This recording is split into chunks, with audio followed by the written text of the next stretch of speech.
The day my husband told me he was tired of pretending to be my husband, he had no idea that every betrayal, every secret transaction, and every lie of his was about to get caught in my audit.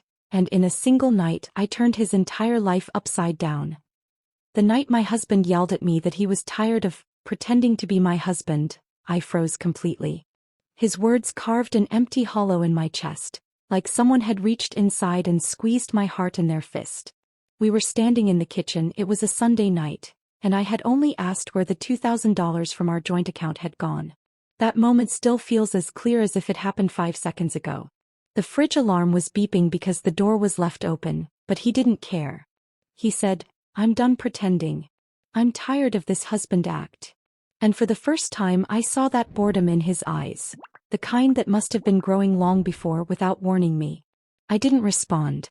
I just looked at my hands, the same hands I always believed were strong. But that night they were shaking. Maybe that was the exact moment when something inside me flipped. I didn't say a word, didn't cry, didn't yell, didn't accuse. I simply shut the fridge, grabbed my keys, and walked downstairs to the tiny basement office where I worked on my part-time audit files. I thought maybe the numbers had confused me. But no, deception never hides in numbers, only in people. From that first moment, when the truth finally scraped its way out of him, everything in my life began shifting. Quietly, almost methodically, like an accountant balancing a ledger that had been bleeding for months. When I sat in that cramped basement office and opened our joint account statements, I didn't expect my world to split open. I thought I'd find a miscalculation or maybe a forgotten bill. Instead, every click revealed something rotten. By midnight, the puzzle was complete. 4 secret transfers, 3 hotels, 2 new store cards, and a piece of expensive jewelry that I had certainly never received. There was even an additional driver added to our car insurance. A name I didn't recognize but whose cost I definitely did. Numbers, as always, refused to lie. And they were telling me a story my husband never intended for me to read.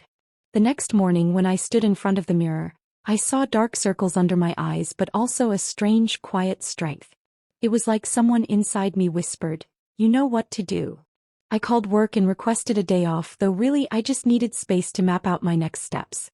Then I texted my old colleague Dave, someone I trusted with my mind long before any of this mess began, "Need your eyes on something." He replied almost instantly, "Bring coffee." Telling Dave everything wasn't easy, but he didn't laugh, didn't judge, didn't say I was imagining things. He listened the way only a tax auditor could, patiently, analytically. When I finally finished, he tapped the stack of printed statements and said, "If he dragged you into financial mess, you can legally drag him out of his lies." That sentence became the spark I didn't realize I needed. I wasn't just a betrayed wife. I was an accountant. And accountants settle accounts. So for the next 2 days I acted normal. I cooked dinner, folded laundry, listened to him come home late smelling of cologne that definitely wasn't bought for me. I didn't question him, I didn't confront him. Silence was my strategy and he mistook it for weakness. That was his biggest mistake. On the 3rd day, during dinner, he casually mentioned he was going on a boys' trip for the weekend. I just nodded. Inside, something settled into place. A strange calm, the kind that comes before a storm you're finally prepared for. When he went to sleep, I locked myself in the basement office and opened Excel. Within hours, his life lay dissected in clean rows and columns. I traced every transaction, matched every zip code, cross-checked every hotel night. It was terrifying how quickly a man's double life could collapse into a spreadsheet. Then I did the one thing that shattered his carefully constructed world. I sent the proof of his fraudulent spending directly to his business partner. The same partner whose company card he'd secretly abused. I attached screenshots, statements, receipts. At the bottom I wrote only one line. "You deserve to know where your money is going." I didn't explain further. The truth doesn't need decoration. By the next morning he was spiraling. His phone kept ringing, his pacing shook the hallway floor and sweat gathered at his temples. As I made coffee I casually asked, "Everything okay?" He stared at me like he was seeing me for the first time. "My partner thinks I misused company funds," he said, voice trembling. "Someone sent him all these statements. This is insane." I just murmured, "Weird." By noon his business partner was at our door, shouting accusations that echoed through the entire neighborhood. That same afternoon our landlord came by with a notice. We were 2 months behind on rent because my husband had siphoned money into his trips. For the first time, I saw him collapse into a chair like a man carrying the weight of every lie he'd ever told. That night, I finally spoke the sentence that ended whatever remained between us. You said you're tired of pretending to be my husband. Don't worry. Now you don't have to pretend to be a responsible man either. The numbers already exposed you. He didn't say a word. He just sat there, stunned, as if someone had turned on a light and forced him to face himself. The divorce paperwork was simple. Painfully simple.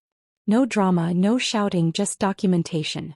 I filed the forms, attached every charge, every lie, every act of betrayal.